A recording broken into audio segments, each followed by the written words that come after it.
Good evening. Welcome to Nanaimo Arts Council's Ekphrastic Celebration. My name is Amber, as you can probably see from our little profile box windows, and I'm the president of Nanaimo Arts Council. I'm really delighted to welcome you guys tonight to our evening of art and poetry. It's really important to me to do this, and I'd like to acknowledge that we stand with gratitude and respect on the traditional territory of the Snuneymuxw, Snuneymuxws, and Situmis First Nations, and we aim to be good neighbors. We look forward to a shared future together with all First Nations in our area. Hi, Sepka Siem. Another important thing that we need to do this evening is we need to introduce our judges. This event came about because we asked artists in our community to submit artworks that might inspire ideas in poets. That's what ekphrastic poetry is. It's poetry that responds to artwork and describes it in a vivid way. So this is a list of all of the artists that have participated in our contest. And I'd really like to say thank you to all of them for inspiring all of our poets. And this is the list of poets that responded to the artworks that we received. So it's really important to me to say thank you to all of these folks for their hard work and creative energy. So I'd also like to introduce our judges, Kamal, Parmar, and Carla Stein. These two figures are important members of our literary and local arts communities. Kamal is a Nanaimo-based poet and writer, and she's been involved in poetry for the last 20 years. She primarily writes poetry and creative nonfiction, and she's written quite a few books. Most importantly as well, Kamal Parmar is Nanaimo's poet laureate as well, so she drives a lot of activities in our city. So if you ever need to know what's up with poetry, definitely ask Kamal. Carla Stein is a poet and artist based here in Nanaimo as well, and she works in a variety of different media when she makes artwork. So she tends to do two-dimensional water-based media, including acrylics, watercolors, and inks.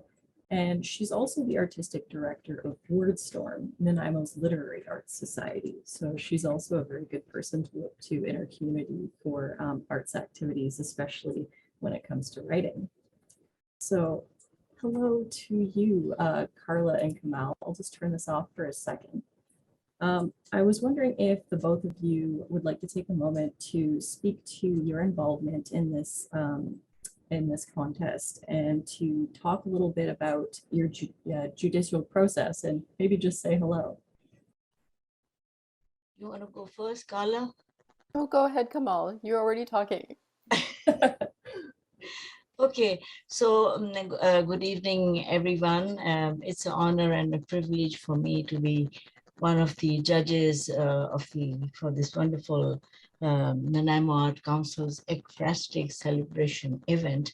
It's indeed a unique event which brings together art and poetry. And well, to be frank with you, the judging process was not really easy because all the artists are so good and talented, and so were the poets. But what really struck me. Corned beef. Hello.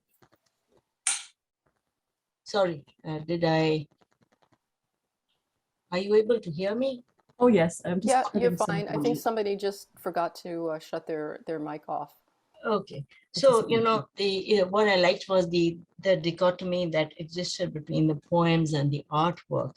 That's indeed very revealing. It's very reflective of the synergistic relationship that exists between the two muses, the art and the poetry. And I love the interpretation that was given by the poets, to each painting, which was titled, and the artist had a different sort of perception, and he or she, when they painted it on the canvas, as compared to the poets who gave it a unique interpretation. So that was really wonderful to know.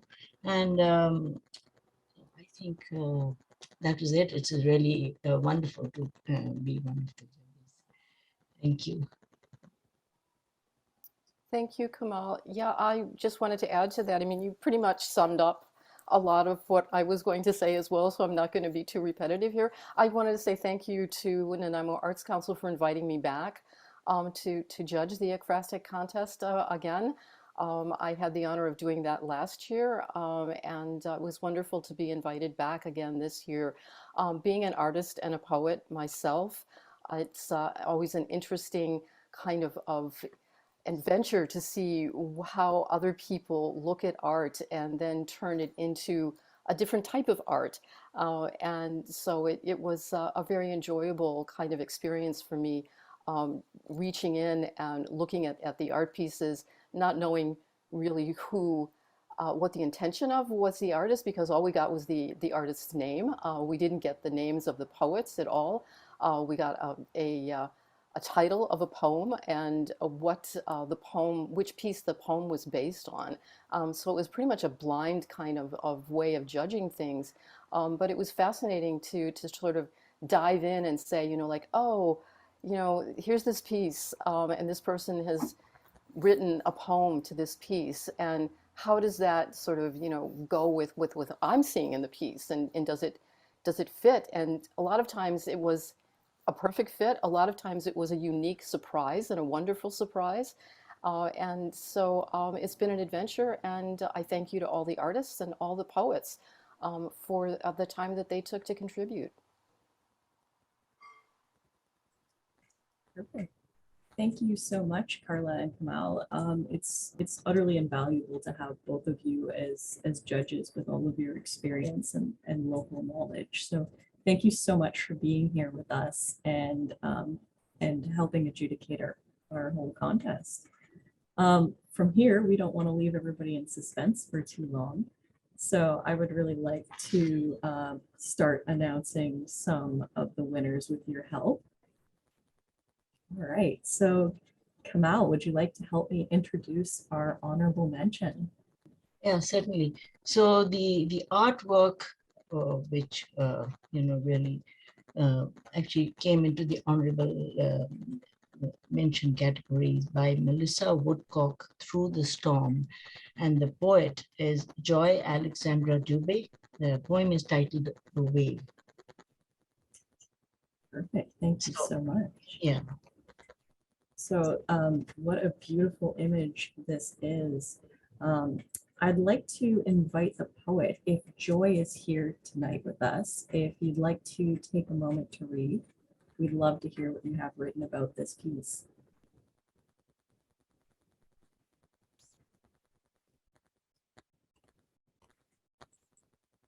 If Joy is out there somewhere.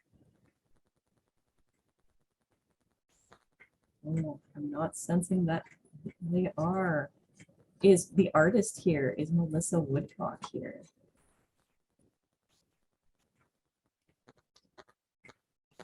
Maybe. Yes, I'm here. Oh, hi, Melissa. How are you? Good. Excellent. This is an utterly gorgeous piece that you created. What type of medium is it? Oil. Oh, is it oil on canvas? Panel. Oh, okay. And what's the size in person, like approximately?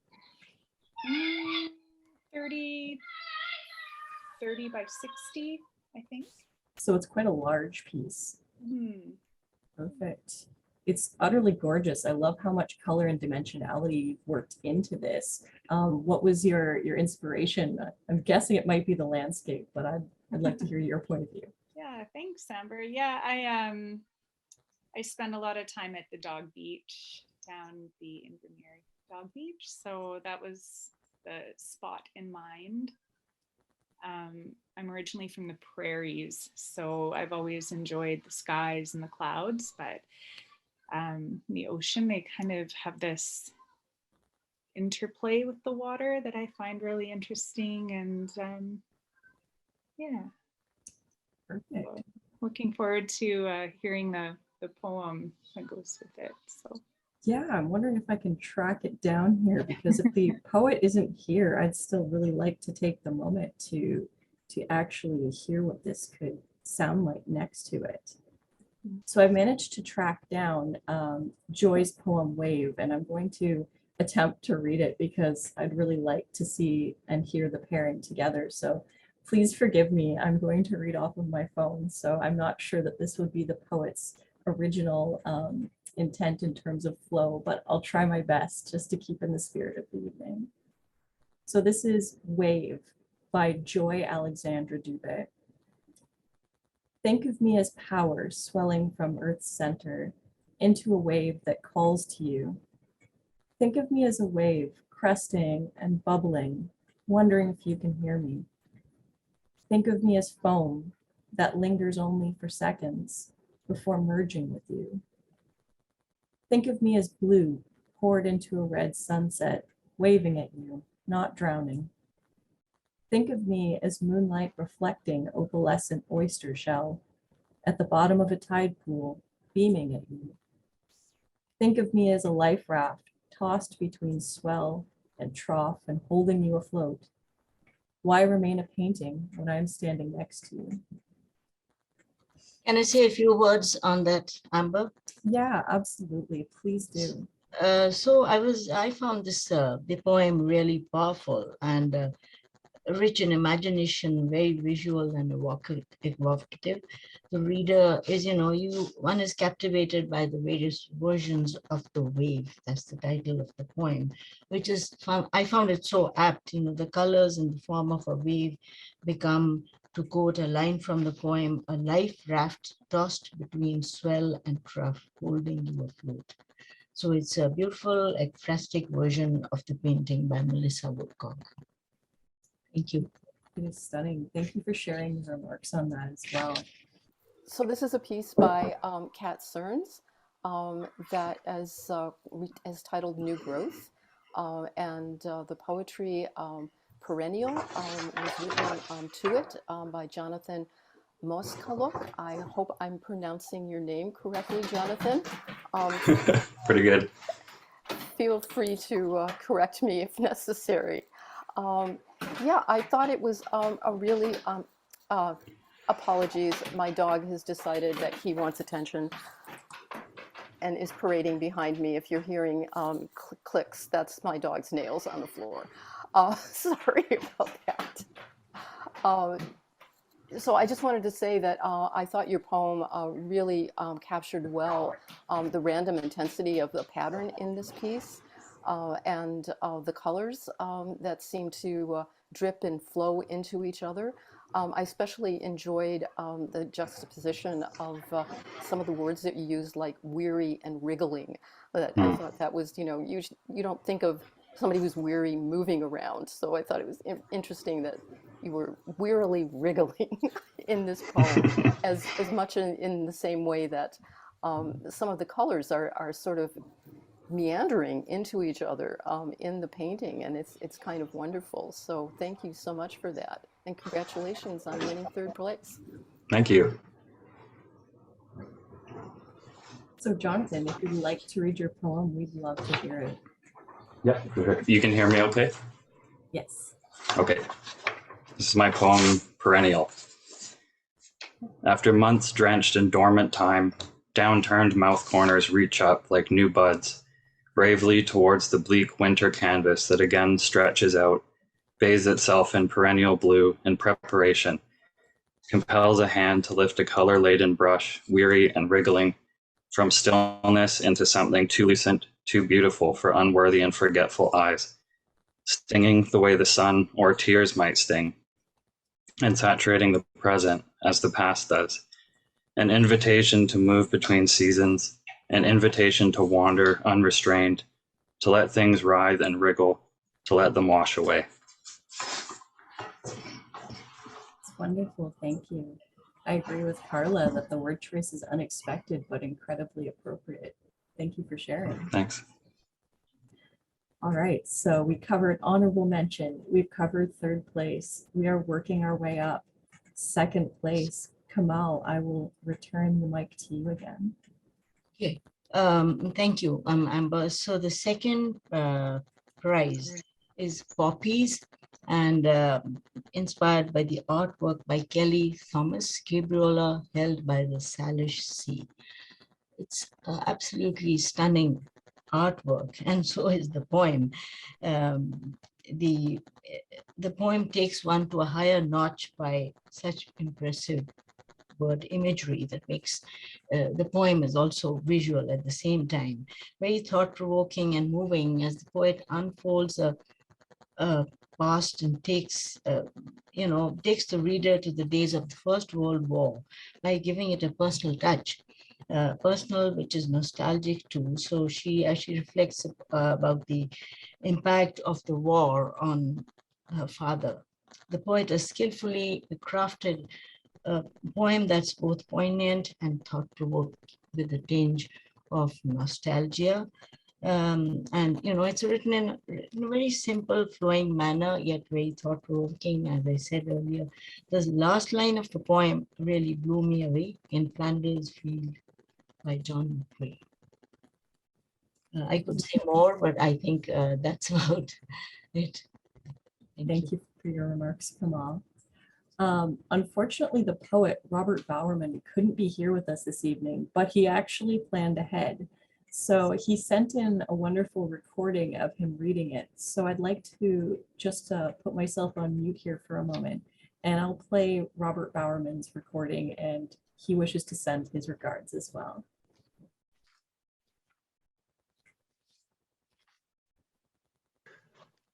My name is Robert Bowerman. I'd like to thank all who made this event possible and to congratulate all those who participated. A special thank you to the artist whose work triggered all these memories. This poem, Poppies, is based on real events. Poppies. In France, I watch crimson carpets in farmers' fields ripple in the wind. My father would have seen them during the war that creased the folds of his life forever. He killed a man. Like some great stone, he dragged the weight of what he had done around with him for the rest of his life. One winter night, he took my mother by the hand.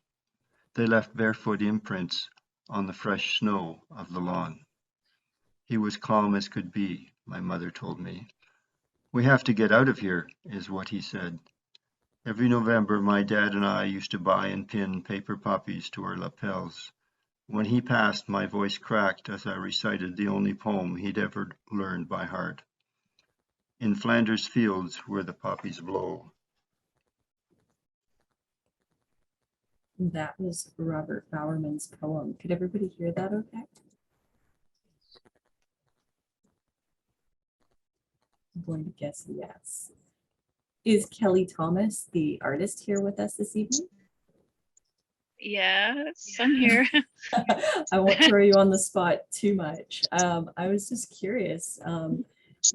Was this inspired by Flanders Fields? Did you make it sometime in November, or was it more of just an organic process of you saw some sort of color that you were trying to pull out? I'm just kind of curious about the image a little bit. Well, I was the poppies do kind of symbolize memories, and I was hoping someone would write something. I don't know what to say. I'm a little teary-eyed. It was beautiful. That's a view from Gabriola. I tried to make it really positive and happy. And sorry, I'm just a little flustered. It's beautiful.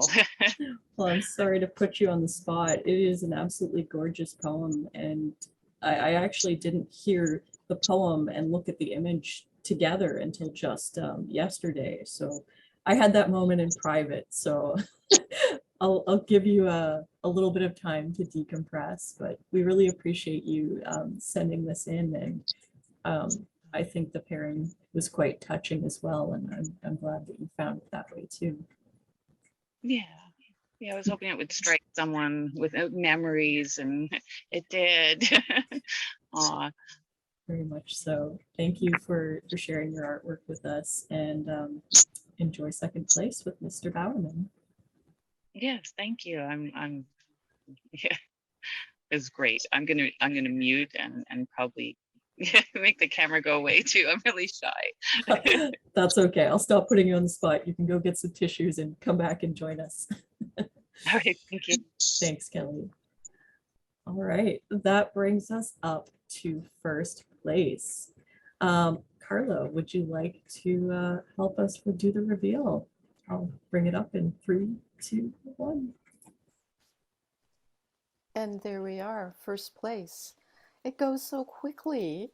Mhm. I feel like we want to, you know, go back and relish all of them all over again. Maybe we'll do that. So first place for the artwork, Francis Deverell, St. John's Wort.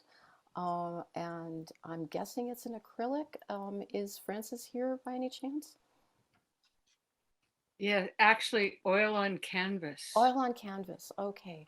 It's hard to tell when things have been digitized exactly what the medium is, but it's a lovely, lovely piece. And the poetry goes to Lois Peterson for her poem Color Wheel.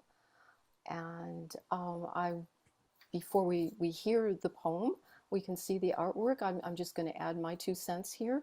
I really enjoyed the metaphors in your poem, Lois, the way that you used colors as stand-ins for emotional states, and the technical use of lists as part of the form of your poem was really, really interesting as well, and reflected the prominence of the yellow of the art and the muted tones of the greens and purples in the backgrounds, as well as the absence of any kind of intense reds in the composition of the painting itself.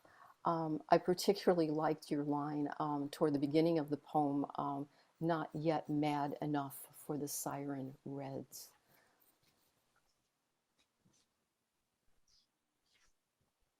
A really good line.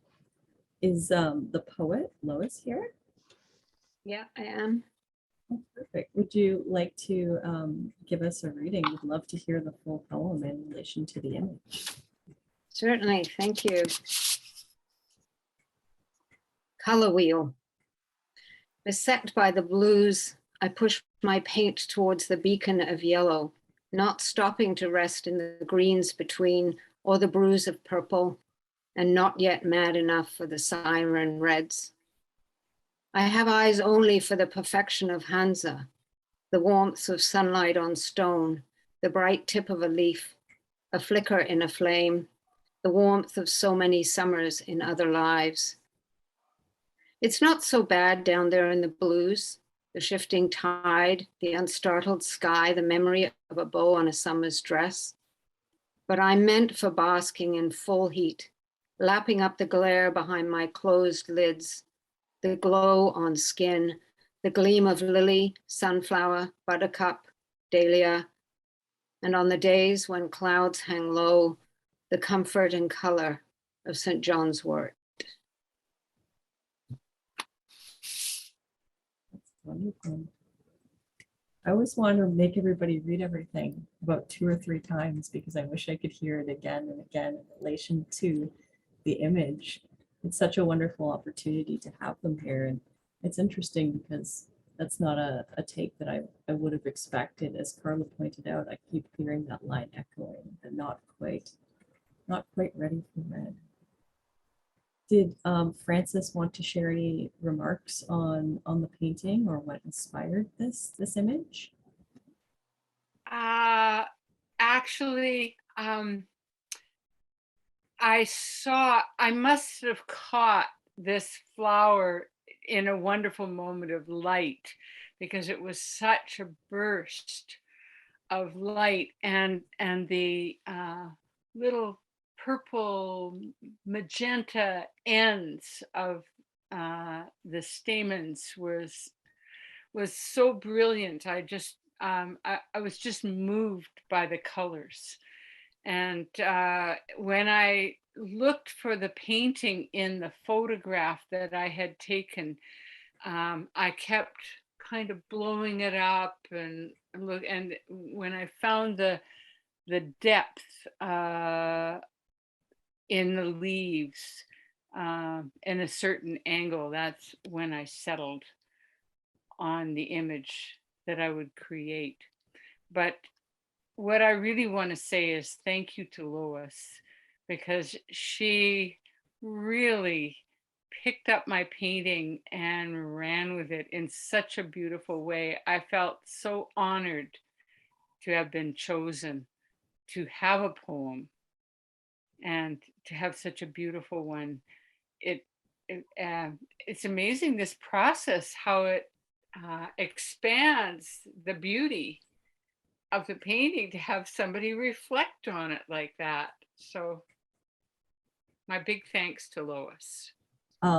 Before we go and close out, I would like to invite our judges to read their own ekphrastic poems because, as I mentioned, they're both artists and poets themselves, and I think it's a wonderful opportunity that we get to share this moment. So I'm going to take the time to invite them to speak. I'm going to ask Kamal first if she would like to read her own poem. We have the image prepared. Yeah, thank you, Amber. Well, frankly speaking, I do paint, I do a bit of oils, but like I'm not a sort of a big, I'm not really established in painting, I love poetry instead, but like the two muses work together. Yeah, and there's an intricate relationship. So I wrote a few lines based on art by Linda Laurie at this submitted the art piece. I think is peaceful and serene, if I'm right. Could you bring that up on the screen, Amber? I do have it up. That's it. Thank you. So here are a few lines based on this painting. The title, Stillness. Far out in the horizon, soft emerald green hills arise, placid waters of the sea mirroring them like frosted glass. The color of the sky pales the evening sun is reluctant to set, and the summer day lingers and lingers. Perched on an oak stump, washed and chiseled by the swirling waters, an old weather-beaten heron watches the still gray skies streaked red. The stillness, a mystery to me. Thank you. Thank you very much, Kamal. It's also worth noting that Linda Lowry was one of the participants in the Ekphrastic competition. So I thought it was very interesting that we actually had one of the judges who felt moved enough to write a poem to respond. So Linda, if you're in the crowd tonight, that's a pretty cool honor. Thanks for sharing, Kamal. And with that, I will invite Carla to read. Thank you, Amber. So this is a painting from 1954 by an American artist by the name of Jasper Johns, who you may or may not be familiar with. The reason I chose this work is because it was the poem that I wrote was something that needed to come out during the last month and a half, when there have been some pretty horrendous things happening south of the border here. I grew up in the United States. The place is still very dear to me on so many levels, and it's been pretty traumatizing to see what's going on down there in this day and age. I wanted to write to, this is also one of my favorite pieces of art. I have a print of it in my home, and was lucky enough to see the original on a trip to Europe at one point. It's quite a startling piece. It's on board, and it's done with something that is referred to as encaustic, which is a combination of pigment and wax that's melted. And so everything has to be done very quickly and rapidly, and there is no going back. So it's quite masterful when you think about the medium that was used, how it's turned out. The other thing about encaustic is that when it goes on with a knife, and so it goes on thick and thin, and so it's kind of hard to see in this digital image, but underneath the paint is a collage of magazines and newspapers and just day-to-day kinds of stuff from everyday life that just peeks through the paint. And I thought that was just really fascinating about how there's this emblematic image and underneath this sort of just random detail of what's really happening around this random image. And so the poem that I wrote is called Enigma in Primary Colors for Jasper John's Flag, 1954, which is when the painting was done. Here's the thing. This flag's not perfect, not the emblem of the shining city on the hill. She's translucent, this bunch of scraps Betsy first stitched together with 13 stars. White cotton, perhaps pilfered from revolutionary bandages. There's the imagined solidity, the predictability of the pattern. Look underneath. You'll find the everyday chaos of so many lives imagining themselves into a better tomorrow.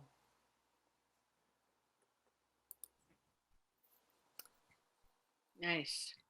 Wow. I Very just nice. feel very stunned that it's not only was that an incredibly thoughtful poem, but your description of the artwork is quite striking as well. Oh, what a note to finish off on. I just want to say thank you so much to everybody who made this whole contest possible. I want to say thanks again to Carla for that reading, for Kamal's stunning reading of Linda Lowry's painting, to our first, second, third, and honorable mention artists and poets, and to our staff, board, audience, and everybody that participated. This has been a really wonderful evening of two different forms of artwork coming together. And I hope as you leave tonight, you feel that inspiration, maybe go out and see something that you hadn't quite examined before, and it inspires you in a new way. So thank you so much for being here with us. I'd like to invite you to check out NanaimoArtsCouncil.ca for more of our programming. We'll be sharing more soon about what we're doing in the community. And if you're not a big website person, that's okay. We're also on Facebook at Nanaimo Arts Council as well, and Instagram and Twitter. Thank you again for being here, and I hope you all have a wonderful evening. And Amber, if I can just inject Absolutely. one little sort of perk for if you're interested in getting involved more in a writing community, please do check out Wordstorm Society of the Arts, which is our local nonprofit writing organization right here in town. And you don't even have to be in town in order to participate. You can be anywhere on Vancouver Island or the Salish Sea. We've got our magazine submissions for Counterflow coming up on October 1st, and we would love to see some of the poets who participated in the Ekphrastic contest contribute to Counterflow. So check us out online at wordstorm.ca. I'll piggyback on that one last time. Artists, there's also opportunities for you there. So I hope you'll take part in both Wordstorm's activities as well as Nanaimo Arts Council. We've got opportunities for writers and artists and everybody involved. Thank you again. Thanks for sharing that, Carla. And I hope you all have a wonderful evening.